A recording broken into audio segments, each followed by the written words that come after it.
Biograma, las señales económicas del día. Ayer bajó la Bolsa de Comercio de Santiago. El principal indicador, el IPSA, en un 0,28%, el índice general en un 0,99%. Al alza quedó la Bolsa de Nueva York. En Wall Street el Dow Jones subió un 0,71% y el Nasdaq un 1,27%. El dólar bajó 4 pesos con 40 centavos. Se cotizó comprador en 896 pesos con 30 centavos. Vendedor, 896 pesos con 60. El euro está en 910 pesos con 71 centavos. Unidad de fomento para hoy, 34.027 pesos con 44 centavos. ¿Qué pasó con el cobre? Ayer subió un 0,51% en la Bolsa de Metales de Londres y quedó en $3 con 64 centavos la libra. A esta hora está perdiendo algo porque está en $3 con 60 centavos. El petróleo Brent, que sirve de referencia para Chile, subió un 1,22% en Londres, donde el barril cerró en $93 con 97. Sigue subiendo. A esta hora está en $95 con 3 centavos. El WTI aumentó un 1,1%, se cotizó en $87 con 78. A esta hora está en $88 con 87 centavos en Nueva York.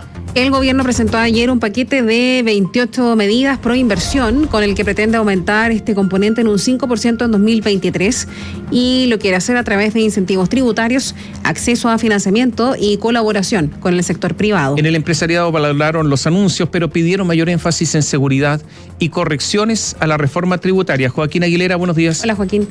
Hola, buenos días. Sí, esta era una de las grandes peticiones que habían llegado sobre todo desde el empresariado. Tenía que ver con que el gobierno se hiciera cargo de presentar algún tipo de política, alguna medida pro inversión, pro crecimiento económico. Finalmente el gobierno anuncia este paquete de 28 medidas de estímulo económico agrupadas en 6 ejes bajo el nombre del plan Invirtamos en Chile. Son medidas que apuntan sobre todo en una primera parte, por ejemplo, a incentivos tributarios. Se habla de mantener beneficios para pymes, también buscar incentivar que se aceleren muchas decisiones de inversión en base a estos incentivos a través de rebaja de impuestos, también medidas que mejoran el acceso a financiamiento, el acceso a créditos, también un fuerte énfasis en cuanto a inversión pública y también cómo el Estado puede hacer más fácil la aprobación de, por ejemplo, permisos ambientales. Ahí, de hecho, fue donde enfatizó su mensaje el presidente Gabriel Boric, que participó de esta ceremonia donde se anunció este paquete de medidas y habló del rol que juega el Estado para torcer las malas proyecciones que hay sobre la economía chilena,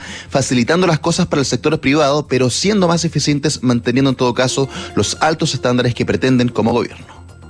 Tenemos que mejorar los estándares y exigirle también a las empresas extranjeras el mismo estándar con el que se miden en sus propios países de origen. Pero lo podemos hacer mejor. Ahí la ventanilla única, sin lugar a dudas, va a ser un avance significativo. Ahora, este plan, en todo caso, es amplio, tiene 28 medidas, pero también se plantea una meta, tiene un objetivo central, aumentar la inversión en un 5% el año 2023. Para poder entender la magnitud que tiene este objetivo, hay que ver que, por ejemplo, el informe de política monetaria del Banco Central que conocimos la semana pasada mostraba que en realidad la inversión había retrocedido ya un 7% el primer semestre, se espera que cayera un 3,3% este año y para el próximo año 2023 se muestra que la formación bruta de capital fijo, una de las principales variables y componentes de la inversión, en realidad debería estar retrocediendo 4,7%. En cambio, el gobierno con este plan pretende torcer esa proyección y hacer que la inversión crezca en un 5% por lo menos. Es lo que dijeron los ministros del equipo económico. Es una meta ambiciosa que está principalmente enfocada en metas de mediano plazo, tal como explicó el ministro de Hacienda, Mario Marcel. Lo que el país requiere es que el ajuste de la demanda se haga fundamentalmente del lado del consumo, que es donde se produjo la mayor expansión, particularmente el consumo durable, y que la inversión sufra lo menos posible, porque la inversión es lo que nos permite generar capacidad de crecimiento en el futuro. Así que tenemos un esfuerzo que está focalizado en 2023 y 2024. Respecto a las evaluaciones que tuvo este anuncio, este paquete de medidas, se dice que apunta a la dirección correcta. En eso prácticamente no hay dos opiniones y va a tener un efecto relevante también. En eso hay un consenso importante. Sin embargo, respecto a la meta de aumentar la inversión en un 5%, el economista senior del Observatorio del Contexto Económico de la Universidad, Diego Portales, Cristóbal Gamboni, cree que hubo un gran tema ausente que tiene que ver con medidas para reducir la incertidumbre, un factor que a su juicio es el principal elemento que está hoy día frenando decisiones de inversión y por ende dificulta llegar a esta meta del 5% de crecimiento. Hay algo que atenta contra alcanzar 5 puntos de mayor inversión el próximo año, que es un elefante que está en medio de la habitación y sobre la cual no hace referencia, que es la incertidumbre. Y aunque las medidas que se proponen son correctas, van en la dirección correcta, pueden tener un impulso significativo, mientras existe incertidumbre, va a ser difícil que la inversión se acelere de manera significativa. En el empresariado una visión similar. Se valora, por ejemplo, en términos generales este paquete, también tomando en cuenta que uno de los ejes con algunas medidas apunta a que, por ejemplo, se fortalezca la colaboración público-privada. Se habla, por ejemplo, de establecer mesas de trabajo revisando proyectos a nivel sectorial, con la minería, con la energía, viendo por qué hay proyectos que están detenidos o que no han avanzado y que finalmente se pueda llegar a una solución respecto a cómo acelerarlos. También se estableció una segunda mesa con el sector privado que tiene que ver con revisar materias de seguridad y orden público. El presidente de la Cámara Chilena de la Construcción, Antonio Errázuriz, destacó lo que es sobre todo este esfuerzo de colaboración.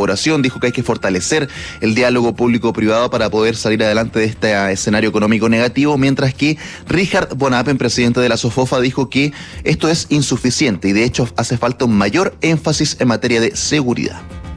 En la medida que el Estado y la iniciativa privada se complementen, vamos a avanzar hacia un modelo de desarrollo más sostenible, en definitiva, que potencie nuestra fortaleza. Todavía nos parece insuficiente. Yo creo que acá tenemos que reforzar algunos aspectos como la seguridad pública. Es un tema fundamental para las industrias, para la actividad productiva. Ahora, uno de los otros ejes fuertes de este plan tiene que ver con el sector de la construcción. Se pretende, de hecho, aumentar la inversión pública en un 10% el próximo año y en particular se plantean 2 medidas que van a servir también de ayuda para esto, impulsando también al sector privado. Reajustar hasta un 90% de los contratos que hoy día tiene el Estado con empresas que han sido afectadas por mayores costos a causa de la inflación.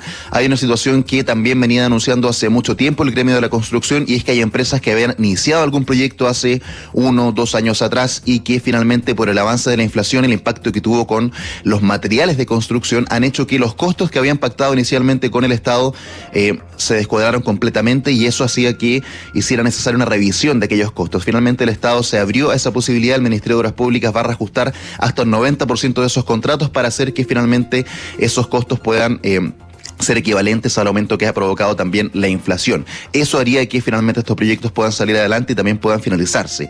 En segundo lugar, también se pretende establecer un tema que ya se había anunciado también, una garantía estatal para el 10% del pie en créditos hipotecarios. Esto se va a aplicar, según lo que se conoce hasta ahora, para viviendas nuevas y primeras viviendas. Lo que se pretende con esto es dinamizar el sector inmobiliario en términos que la demanda por créditos hipotecarios ha caído con fuerza el último año, cerca de un 40%, y en ese sentido Álvaro Acosta, quien es el director de finanzas corporativas de Open BBK, cree que en todo caso no basta para solucionar este tema abordar solamente la lista del pie para el crédito hipotecario.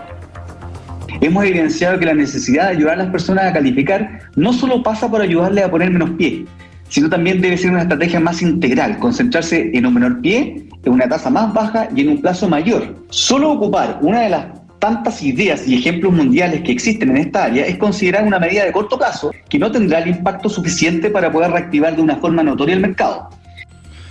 Ahora, varias de estas medidas requieren proyectos de ley, la gran mayoría requieren sobre todo medidas administrativas y un grupo importante, sobre todo las que tienen que ver con incentivos tributarios, requieren indicaciones que de hecho va a dar a conocer hoy el ministro de Hacienda, Mario Marcel, en la reforma tributaria, donde todavía permanecen algunas contradicciones, dicen los empresarios, por ejemplo, donde se busca por una parte impulsar la inversión y por otra parte mantener un tema como lo es, por ejemplo, el impuesto al patrimonio. Bio Bio, la radio. La Cancillería comenzará a trabajar con parlamentarios, sobre todo oficialistas, empresarios y actores de la sociedad civil para avanzar en la discusión del Acuerdo Transpacífico TPP-11. En Apruebo Dignidad pidieron modificar el texto, mientras que en Socialismo Democrático y en Chile Vamos demandaron mayor celeridad en este debate. Nos informa Mario Vera. El Ministerio de Relaciones Exteriores recibió la luz verde del presidente Gabriel Boric para iniciar un proceso de diálogo en torno al Acuerdo Transpacífico TPP-11. El inicio de las conversaciones supone un duro golpe al subsecretario de Relaciones Económicas Internacionales, José Miguel Ahumada, quien ha sido un crítico del tratado. Sin embargo, hace más de un mes que se encuentra enviando size letter a los países integrantes con el objetivo de buscar un nuevo entendimiento, en particular sobre el capítulo de inversión. regiones. La canciller Antonio Rejola explicó que también buscan un consenso en el país, como ocurrió con Escazú, mientras que el subsecretario Humada sostuvo que esperan cumplir con el programa de gobierno. Lo que queremos en un tema donde hay posiciones contrapuestas, poder ver cómo podemos avanzar buscando consenso y haciéndonos cargo de las diferencias que hay. Justamente con el objetivo de poder cumplir con nuestro programa de gobierno y asumir también las críticas que se han realizado a este tipo de acuerdos. Los senadores de Apruebo Dignidad reaccionaron con recelo en la interna. Comunicaron al Ejecutivo que no apoyarán la actual redacción del texto y solo se abrirían en caso de modificaciones sustanciales relacionadas a la soberanía y los intereses de Chile.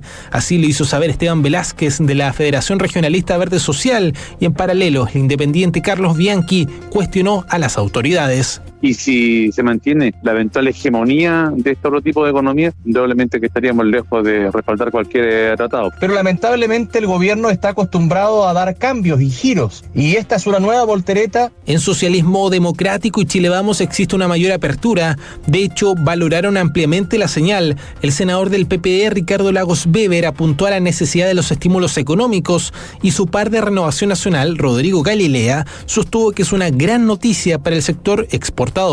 Va por un buen camino. Nuestra economía necesita tanto estímulos internos como también la oportunidad de nuevos mercados. Es un despropósito que Chile no aproveche estas oportunidades. El Tratado Integral y Progresista de Asociación Transpacífico, que resintió la salida de Estados Unidos, fue ingresado por la administración de Sebastián Piñera el 29 de octubre del 2018, siendo aprobado el 17 de abril del 2019 por la Cámara de Diputados y pasando al Senado, donde actualmente se mantiene sin tramitación.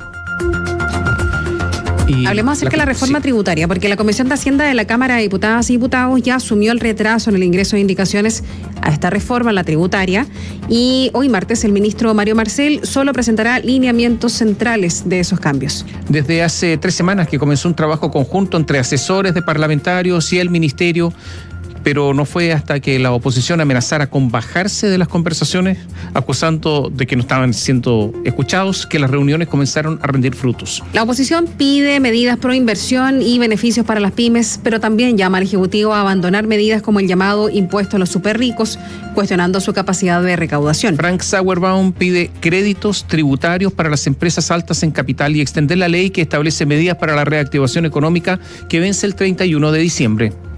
El gobierno deberá modificar el proyecto actual, pero también introducir iniciativas nuevas para reactivar la economía, enfrentando la crisis económica que se ha anunciado para el próximo año. Por ejemplo, introducir créditos tributarios para industrias que hoy día sean altas en capital, mantener la ley 21.256, que hoy día es la que tiene tributando a la pequeña empresa al 10% y que se termina el 31 de diciembre.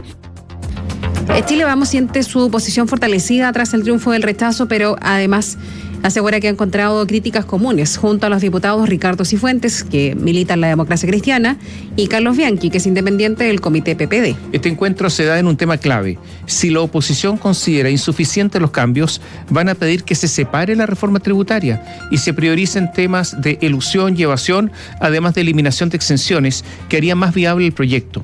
Eso sí, cualquier mayoría no sería vinculante, ya que hablamos de una reforma de iniciativa exclusiva del Ejecutivo. En todo caso, el propio diputado Cifuentes confirmó que le pidió personalmente al ministro Marcel considerar esta fórmula. Le pedí al ministro de Hacienda precisamente que estudiaran esta posibilidad de dividir el proyecto, pensando en darle viabilidad, digamos, y posiblemente también en lo que va a ocurrir en el Senado, donde no tenemos la mayoría absoluta. El ministro nos planteó ahí que era mejor esperar a cómo, digamos, llegaban las indicaciones que ellos estaban estudiando, y para eso se conformó la comisión de técnicos, digamos. En Apruebo Dignidad hay parlamentarios que cuestionan la intención de la derecha de dilatar el aumento del régimen tributario para la gran empresa y las personas naturales con alta renta. Un diputado comentó a Bio Bio, la radio, que buscan dividir el proyecto para no ser acusados de obstruccionistas, pero no les creen en su voluntad de avanzar. La diputada de Convergencia Social, Gael Jomans, también está en desacuerdo con esa fórmula y asegura que lo más importante es preservar la naturaleza central de la reforma, que es recaudar más. Bueno, a mí no me parece en realidad separar la reforma tributaria, sobre todo por los objetivos que hay detrás, que tienen que ver con la recaudación y también con una política distributiva que nos permita tener un pacto de justicia en términos tributarios, en donde los que más tienen paguen lo que les corresponda. El presidente de la Comisión de Hacienda, el diputado del Partido Socialista Jaime Naranjo, aún mantiene expectativas de que se pueda votar en general esta semana, aunque la mayoría de los integrantes no comparten su optimismo y hasta deslizan un trámite que podría dilatarse. Revisemos lo que pasa con la minera Escondida, porque pese a los acercamientos que existieron entre la administración de esa minera y el principal sindicato de la faena, quedó descartada la mediación solicitada ante la Dirección del Trabajo por parte de la empresa a fin de evitar la paralización parcial de la faena que fue respaldada por los socios de la organización la semana pasada. Según explicaron conocedores de la situación, la Dirección del Trabajo de Antofagasta hizo llegar una carta a la minera en la que descartó la necesidad de llevar adelante una mediación entre las partes y además les habría explicado que tras la revisión de los antecedentes de los 14 puntos presentados por el sindicato número 1, estos corresponden a materias propias de ser revisadas en un proceso de fiscalización, por lo cual no pueden ser abordadas en una instancia de mediación. El sindicato, en tanto, dio a conocer que la estrategia que incluía la paralización parcial de la faena fue modificada después de que pactaran reuniones con la Dirección del Trabajo y Cernagiomín, las que realizarán esta semana en Santiago. Según confirman fuentes cercanas, la operación de la faena privada más grande del mundo se mantiene con normalidad y seguiría así en los próximos días. Cabe destacar que además de las acusaciones en temas de seguridad rechazadas por la empresa, el sindicato solicitaba a la minera una serie de aclaraciones sobre el contrato colectivo firmado en agosto del año pasado, además de un bono excepcional que ascendería a unos 3 millones de pesos por cada trabajador, gestiones que se realizan además a solo días de las elecciones de la nueva mesa de la organización. Y en paralelo a ayer surgió una nueva disputa en la minera de la región de Antofagasta, esta vez en la organización de trabajadores que denunciaron que durante el fin de semana se habría producido un socavón en el que estuvo a punto de caer una operadora con su camión. Según los trabajadores, esto no fue informado por la empresa Cernagiomín. Y hablemos de lo que pasa con el IFE laboral.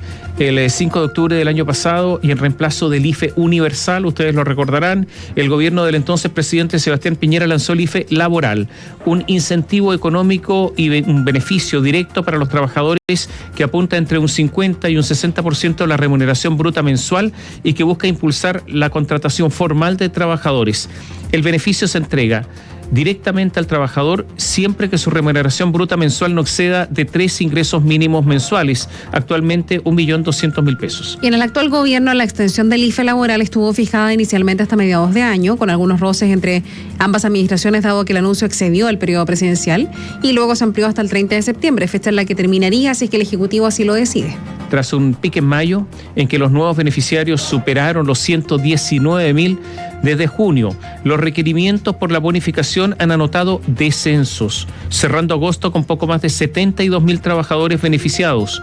En tanto, está abierto desde el 1 al 30 de septiembre el nuevo plazo de solicitudes para contratos realizados entre el 1 de agosto y el 30 de septiembre. ¿Por qué ha caído el otorgamiento? Según lo que dice el subsecretario del Trabajo, Giorgio Bocardo, es razonable esperar que el número de beneficiarios del IFE se mueva en una dirección similar a la que se observa respecto del dinamismo en el mercado del trabajo, por lo cual la evolución del total de beneficiarios es consistente con las proyecciones económicas, dice. O sea que hay menos trabajo. Cabe recordar que en los últimos meses se ha observado un progresivo estancamiento en la creación de nuevos empleos, que se hizo notorio en el último reporte del Instituto Nacional de Estadísticas, en el que pese a que la tasa de desempleo disminuyó un punto porcentual, ubicándose en 7,9%, solo se crearon poco más de 22.000 empleos en julio, comparado con el mes anterior. El subsecretario Bocardo dice, de todas formas, que la evolución de esta política en cuanto a su cobertura, del IFE laboral, por cierto, está en línea con lo que el gobierno internamente ha proyectado, en tanto que respecto a la mantención del subsidio, agregó que el gobierno está muy atento a la situación actual y las proyecciones que se han hecho respecto de su evolución futura. Y cada vez son más palpables las señales de ralentización de la economía chilena. Y uno de los antecedentes que acompaña esa tendencia es la fuerte caída en el número de proyectos de inversión presentados ante el sistema de evaluación de impacto ambiental. Según la revisión que hizo el diario La Tercera a la plataforma de este sistema, durante los primeros 6 meses del gobierno del presidente Gabriel Boric, han ingresado a tramitación ambiental 335 iniciativas. Esa cifra es un 40% menor a la de igual periodo del año anterior y es el número más bajo desde 1997, cuando el país experimentaba las primeras señales de la crisis asiática. A su vez, la inversión que ha entrado entre el 11 de marzo y el 11 de septiembre de 2022 suma 15.745 millones de dólares. Se trata de un monto menor, en un 58% si se compara con igual lapso de 2021, cuando se registraron 561 proyectos que sumaron 37.069 millones de dólares. En tanto, en lo que va del gobierno se aprobaron 153 proyectos de inversión. Hay un listado de las 10 mayores iniciativas con luz verde bajo la actual administración, que son la habilitación extensión Metro Valparaíso Quillota La Calera, DF, por 680 millones de dólares, el Parque Eólico Guaira, por 624 millones, esto siempre es de dólares, Parque Eólico Junquillos de Colbún, por 570 millones, Parque Eólico Faro del Sur, por 500 millones, Parque Fotovoltaico Celda Solar de Colbún, 500 millones, Central Hidroeléctrica San Carlos, por 420 millones, Sol de Caone, por 420 millones, y el Parque Fotovoltaico Llanos de Marañón, por 372 millones de dólares. Bueno, y todos sabemos lo que ocurre con el centro de Santiago, absolutamente deteriorado, no solamente por el vandalismo, sino que ese tiempo que viene deteriorado por los comercios ambulantes, por la delincuencia, un centro absolutamente venido a menos. Hace algunos años, el metro cuadrado más caro de Chile era el metro cuadrado en el Paseo Ahumada. Un local en el Paseo Ahumada era el más caro de Chile.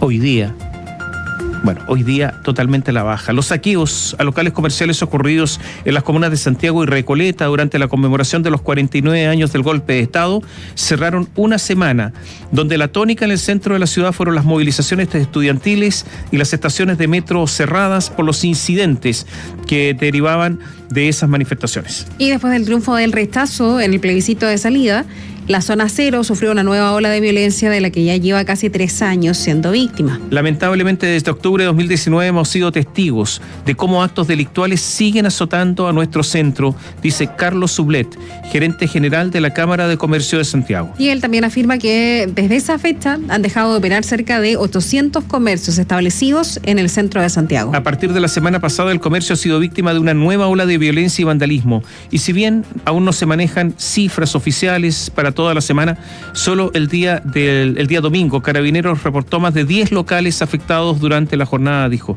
Uno de esos recintos afectados fue una pizzería de la cadena Papa John's, ubicada en la avenida Recoleta con Santos Dumont, cuyos destrozos fueron viralizados en un video difundido por redes sociales. Los trabajadores además habrían sido intimidados. Y desde Papa John's dijeron al diario Financiero que están haciendo un levantamiento de los daños, junto con informar que los trabajadores se encuentran en buenas condiciones y que fueron contactados por el área de salud y seguridad ocupacional. Máximo Picayo, que es el presidente de la Asociación Chilena de Gastronomía, él apunta que la violencia está viniendo de grupos minoritarios, pero que estos están provocando que los locales del centro abandonen la zona. Y dice, como gremio debemos exigir a la autoridad establecer el orden público. Necesitamos que haya una actitud mucho más enérgica frente a la violencia, dijo. Y por su parte, Sublet, él agrega que desde la Cámara de Comercio de Santiago están preocupados por una situación que se arrastra hace tiempo y que un 36% de las empresas ha declarado ser víctima de robos en lo que va de